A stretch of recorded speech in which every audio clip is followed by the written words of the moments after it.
Made in Korea. ఈ movie Telugu డబ్బింగ్లో నెట్ఫ్లిక్స్లో streaming అవుతుంది. తెలుగు డబ్బింగ్ పర్ఫెక్ట్గా సెట్ అయింది. మన ఇండియాలో ఇదే ఫస్ట్ మూవీ. మ్యాక్సిమం మూవీ మొత్తం కొరియాలో షూట్ చేసింది. ఇంకా ఈ మూవీ ఎలా ఉందని డీటెయిల్గా ఈ వీడియోలో మాట్లాడుకుందాం. లాస్ట్ వరకు స్కిప్ చేయకుండా చూడండి. ఇంకా మూవీలో స్టోరీ గురించి మాట్లాడుకుంటే, చిన్నప్పటి నుంచి హీరోయిన్ కొరియాకి వెళ్ళాలని పిచ్చితో పెరుగుతూ ఉంటుంది. అలా ఒక రోజు అనుకోకుండా హీరోయిన్ కొరియాకి వెళ్ళాల్సి వస్తుంది. అసలు ఎందుకు వెళ్ళాల్సి వచ్చింది, అలా వెళ్ళాక హీరోయిన్ లైఫ్ ఎలా మారింది అనేదే మెయిన్ స్టోరీ. సినిమా స్టార్టింగ్ స్లోగా ఉన్నా మూవీ వెళ్తున్న కొద్ది ఇంట్రెస్టింగ్ గా మారుతూ ఉంటుంది. ఇంట్రెస్టింగ్ అంటే మూవీలో పెద్ద గ్రాండ్ స్టోరీ అండ్ ట్విస్టులు లాంటివి ఏమి ఉండవు. జస్ట్ సింపుల్ గా ఒక go with a flow type లో వెళ్తూ ఉంటుంది మూవీ.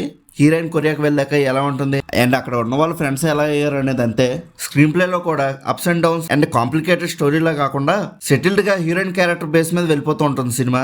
ఇంకా ఆ మూవీలో కామెడీ అయితే అసలు ఉండదు అంటే ఏదో జస్ట్ చిన్న చిన్న సిల్లీ సీన్స్ ఉంటాయి అంతే.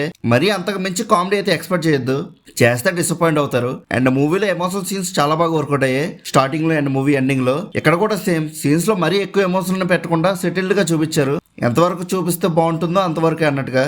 మూవీ ఎండింగ్ లో అది ఎమోషనల్ సీన్ అనలేం కానీ ఒక మాదిరిగా ఫీల్ గుడ్ ఎండింగ్ ఇచ్చేలా ఉంటుంది అంతే. ఇంకా మూవీ స్టార్టింగ్ లో 20 minutes మాత్రం ఇండియాలో ఉన్నట్టుగా చూపించారు. మిగతా 1.5 hour మూవీ మొత్తం కొరియాలోనే జరుగుతూ ఉంటుంది.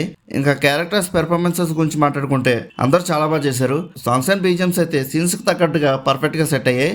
మొత్తం అన్ని సాంగ్స్ తో పోల్చుకుంటే లాస్ట్ క్లైమాక్స్ సాంగ్ మిక్సింగ్ మాత్రం నాకు చాలా బాగా నచ్చింది. మూవీలో ఎడిటింగ్ కూడా చాలా స్మూత్ గా ఉంటుంది.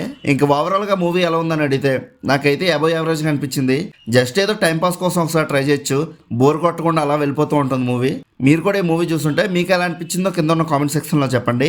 అలానే movie updates and movie reviews కోసం మన సినిమా ఛానల్ సబ్స్క్రైబ్ చేసుకుని బెల్ ఐకాన్ కూడా ఆన్ చేసి పెట్టుకోండి. మా వీడియోస్ను మీరు మిస్ అవ్వకుండా చూడగలుగుతూ ఉంటారు. ఇంకా మళ్ళీ మనం నెక్స్ట్ వీడియోలో కలుసుకుందాం. బాయ్.